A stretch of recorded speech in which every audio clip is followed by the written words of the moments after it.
से कम उम्र का हर बच्चा बच्ची नर नारी का आशीर्वाद और हर पिता माता हर संत भक्त बाबा जति से सदगुरुदेव महिमा गुसाई और एक प्रभु के चरणों में आदि व ज्यादा रूप में सिर झुका के शरण। चलो छोटे बड़े भाई बहन हम जानते सीखते सब। देखिए प्रभु और शाश्वत बाबा जति सती सदगुरुदेव सब हम आपको सत्य युग द्वापर त्रेता युग से भी हम समझाते आ रहे, कलि युग से भी समझाते आ रहे। आपने भी संग महाभारत नहीं देखा, कौरव पांडव को सुस्त दाना भी जागा नहीं दिया था रहने के लिए। पंचु पांडव को कौरव पांडव ने पंचु पांडव को नहीं दिया था, लेकिन प्रभु किसके साथ रहा? पंचु पांडव के पास रहा, क्योंकि पंचु पांडव धर्म में चलते थे, वो सबका देखभाल करते थे, अपनी तरह सबको बनाते थे। फिर देखना बाली सुग्री का युद्ध हुआ था, प्रभु किसके साथ दिया?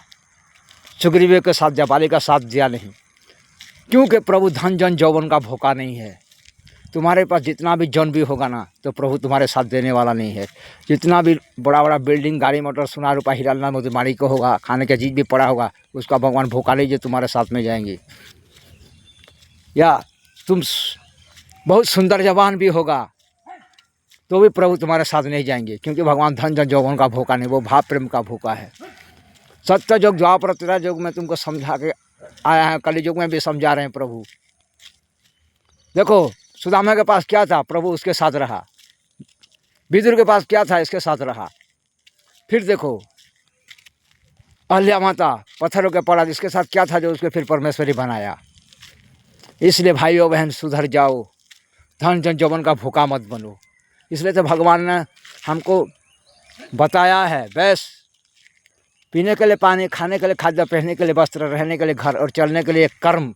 और कोई अतिथि हमारे घर से ना भूखा वो लूट के चला जाए, उतना ही हमको ज़रूरत है। क्योंकि हम जब आए थे धरती पर शून्य होकर आए थे, शून्य होकर जाएंगे, कुछ लेके जाएंगे नहीं। लेकिन फिर भी धन के लिए, यौवन के लिए, जन के लिए आप लोग युद्ध कर रहे हो और दुनिया को बर्बाद कर रहे हो। खुद चिंता पाते हो, शरीर मंदिर में हर पल दुख ना पाते, दूसरे को चिंता से दुख ना देते हो, कैसे प्रभु को प्राप्ति कर पाओगे? इसलिए प्रभु को प्राप्ति कर नहीं पाते हो, क्योंकि भगवान धन जन यौवन का भूखा नहीं है, भगवान भाव प्रेम का भूखा है। भाव प्रेम से जो पानी मिलता है वही पानी को पियो, वो खाद्य को खाओ, वो वस्त्रों को पी लो, वही कर्म करो और उसके साथ रहो। देखना तुम्हारा शरीर में चिंता हट जाएगा, हट कर जाएगा, फिर पूर्णानंद सुख हर पल पाओगे, क्योंकि प्रभु तुम्हारे साथ हर पल रहेंगे रूप और रूप में, शरीर मंदिर में। इसलिए तुमको पूर्णानंद सुख मिलेगा।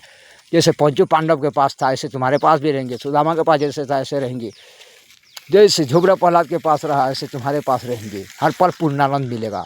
बचपन से शरीर छोड़ने तक कभी कमी नहीं होगा, क्योंकि आप जो बोलोगे वही पाओगे।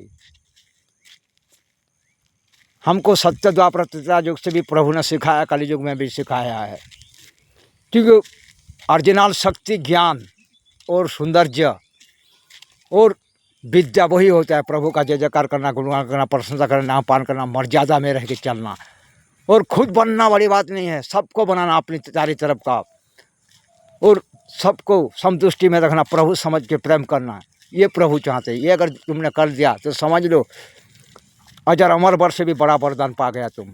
प्रभु तुम्हारे शरीर में, दिल में वास करते, हर पल परमानंद सुख मिलेगा और तुम्हारे पास जो भी आएगा ना वो भी परमानंद सुख बन प्राप्ति करेगा। उसका भी बचपन से सच होने से कभी कभी नहीं होगा, तुम्हारा भी नहीं होगा, क्योंकि पिता पुत्र पवित्र आत्मा एक ब्रह्म अद्वितीय नास्ति है। कोई किसी के बिना एक पल भी दूर नहीं रहते, एक साथ रहते हैं। इसलिए पूर्णानंद पूर्णानंद पूर्णानंद मिलता है।